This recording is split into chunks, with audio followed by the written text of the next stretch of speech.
গেছে। নবীজির বাবার নাম আব্দুল্লাহ, মায়ের নাম হলো আমিনা।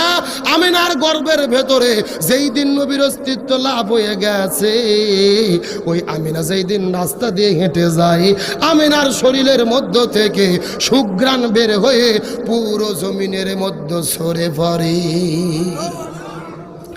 এখানে মানুষের বড় আশ্চর্য হয়ে গেল, আমিনার শরীরের মধ্য থেকে এত সুঘ্রাণ বের হয়, এই মক্কা মদিনার শহরের মধ্যে এমন সুঘ্রাণ জীবনে কোনোদিন দেখা যায়নি। ওই মক্কার মানুষেরা মিছিল করতে করতে, আন্দোলন করতে করতে নবীজির দাদা আব্দুল মুত্তালিবের কাছে চলে গেলেন। আব্দুল মুত্তালিবের কাছে যাওয়ার পরে বলে, নেতা, আমাদের সমাজের রীতি এবং নীতি হলো, যেই মহিলার স্বামী মারা যাবে ওই মহিলা সুগন্ধি ব্যবহার করতে পারবে না, কিন্তু তোমার পুত্রবধূ এলাকার রীতিনীতি ভঙ্গ করে শরীরের মধ্যে কেন সুঘ্রাণ ব্যবহার করে, তাও যেন তেন কোনো সুঘ্রাণ নয়।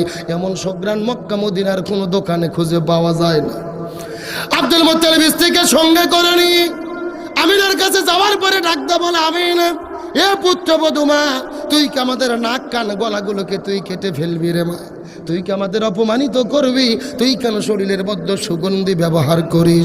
আমিনা ডাক দে বলে, বাবা, মিথ্যে কথা বলবো না, কসম করে বলি, আমি কোনো সুঘ্রাণ ব্যবহার করি না, কিন্তু আমার গর্ভের ভেতরে কয়েকদিন আগে একটা সন্তানের অস্তিত্ব লাভ হয়ে গেছে।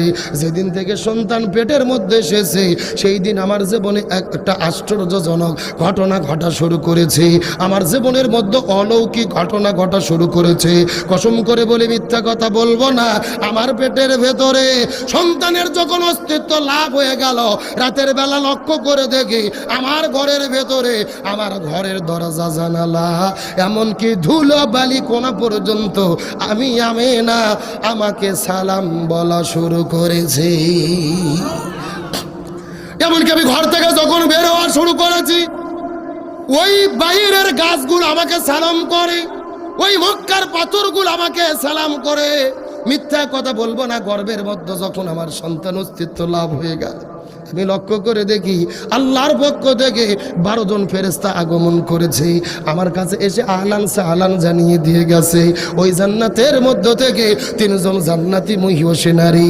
1 নম্বর হলেন ইমরাতু ফিরাউন, ফিরাউনের স্ত্রী আসিয়া আলাইহিস সালাম।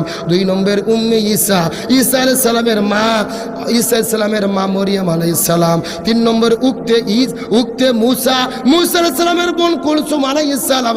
এই 3 জন মহিষী নারী জান্নাতের মধ্য থেকে জান্নাতের মালা আনার পরে আমার গলার মধ্য দিয়ে ডাকতে বলে, আমিনা, তুমি কোনো যেন তেন মহিলা নয় রে, তোমার গর্ভের ভেতরে যেই সন্তান আগমন করবে ইনি হবে আখিরি জামানার পয়গম্বর। লিল্লাহি তাকবীর। আমিনা ডাকতে বলে, বাবা, মিথ্যা কথা বলবো না, এই 3 জন মহিষী নারী ঘোষণা দিয়েছে যে জান্নাতের ভেতরে এই 3 জন মহিষী নারী এই নবীর নাকি স্ত্রীর হিসেবে মর্যাদা লাভ করবে। মিথ্যা কথা বলবো না, আমি ঘরের মধ্য থেকে বের হয়ে কাকের মধ্যে কলস নিয়ে যখন কূপের মধ্যে চলে গেছি পানিগুলো তোলার জন্য, ওই কূপের কাছে যাওয়ার পরে লক্ষ্য করে দেখি ওই কূপের মধ্য থেকে টকবক টকবক টকবক টকবক করে পানি বের হওয়া শুরু করে। পানিগুলো টকবক করে করে কূপের কাছে আসার পরে আমাকে ডাকতে বলে, আমিনা, তোমার এত কষ্ট করতে হবে না রে মা, তোমার গর্ভের ভেতরে আখিরি জামানার পয়গম্বর, এত কষ্ট তোমাকে করার কোনো দরকার নাই। তুমি আমিনা, যদি আমরা কূপের পানি আমাকে যদি তুমি আদেশ করো, তোমার আর কূপের কাছে আসার দরকার নেই। আমরা কূপের পানি প্রয়োজনে তোমার ঘরের দরজায় যেতে চাই। আমরা ডাকতে বলে, বাবা, এখানে শেষ নয়, এই জন্য মক্কার মহিষী সুন্দরী নারীগুলো আমাকে কূপের কাছ থেকে নড়তে দেয় না, দাঁড়িয়ে রাখে। আমি যতক্ষণ কূপের কাছে থাকি কূপের পানিগুলো ওপরে থাকে, আমিও চলে যাই, কূপের পানিগুলো নিচে চলে যায়। বাবা, মিথ্যা কথা বলবো না। এই কথা বলার পরে আমি না মুখের মধ্যে থেকে থুতু বের করার পরে জমিনের মধ্যে যখন থুতু ছেড়ে দিলেন, ওই থুতুর মধ্যে থেকে সুঘ্রাণটা বের হওয়া শুরু হলো, ওই ঘরটা ছাড়িয়ে পুরো মক্কা শহরের মধ্যে ছড়িয়ে পড়লো। আমি না ডাক দিয়ে বলে, বাবা, লক্ষ্য করে দেখেন, এখান থেকে বোঝা গেল আমার শরীরের মধ্য থেকে কোনো সুঘ্রাণ বের হয় না রে। আমার গর্ভের মধ্যে যেই অনাগত সন্তান রয়েছে ওই সন্তানের কারণে সুঘ্রাণ জমিনে প্রবাহিত হয়। আমার বন্ধুগণ, মুসলমান ভাইরা, গভীর মনোযোগ। কোনো দিকে নজর নাই, কোনো দিকে তাকাতাকি নাই। নবী কেমন রহমত আমি আপনাদেরকে দিয়ে বুঝাই। শেষ কথাগুলো নবীর প্রতি আবেগ নিয়ে ভালোবাসা নিয়ে বোঝার চেষ্টা করবে।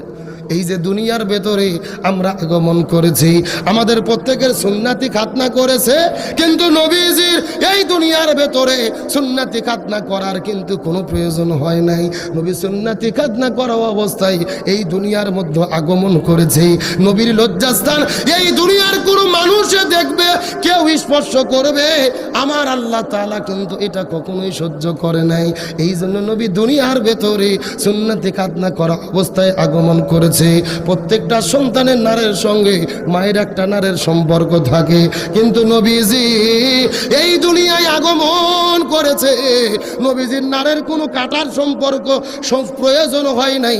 নবীজির মা আমিনা ডাকতে বলে, পৃথিবীর মানুষেরা, আমি আমার সন্তানকে প্রসব করেছি, আমি আমিনা বিন্দু মাত্র কষ্ট বুঝতে পারি না। হে সাথীরা মুসলমান, গভীর মনোযোগ। এই পৃথিবীর চিকিৎসা বিজ্ঞানীগণ বর্ণনা করে বলেন, এই পৃথিবীর ভেতরে সবচাইতে কষ্টের কাম হলো এই দুনিয়ার মধ্যে সন্তান প্রসব করা। সন্তান প্রসব করার মতো এত যন্ত্রণার কাম দুনিয়ার মধ্যে আর হয় না। আপনি সন্তান প্রসবের কষ্ট বুঝবেন না, আমিও বুঝবো না। আপনার মা জানে কত যন্ত্রণা হয়, আপনার স্ত্রী জানে কত যন্ত্রণা হয়। পৃথিবীর চিকিৎসা বিজ্ঞানীগণ বলেন, এই গর্ভের ভেতরে সন্তান যখন আগমন হয়ে যায়, 6 মাস পার হয়ে 7 মাসে যখন বয়স পড়ে, সন্তানের পা থাকে ওপরের দিকে মায়ের বুকের কাছে, আর মাথা কিন্তু থাকে নিচের দিকে। 7 মাস যখন বয়স পার হয়ে যায়, ওই সন্তানের পাগুলো মায়ের কলিজা বরাবর পাগুলো ঠেকে যায়। এই সন্তান মাকে লাথি মারতে থাকে। 4 মাস ধরে সন্তান মায়ের কলিজার মধ্যে লাথি মারে। আপনিও লাথি মেরেছেন, আমিও লাথি মেরেছি। এই পৃথিবীর ডাক্তারেরা বলে, এই সন্তান 4 মাসের ভেতরে 1 নয় 2 নয়, ওই মায়ের কলিজার ভেতরে 3000 বার থেকে 3500 বার লাথি মারতে থাকি। সরাসরি দুনিয়ার মধ্যে যদি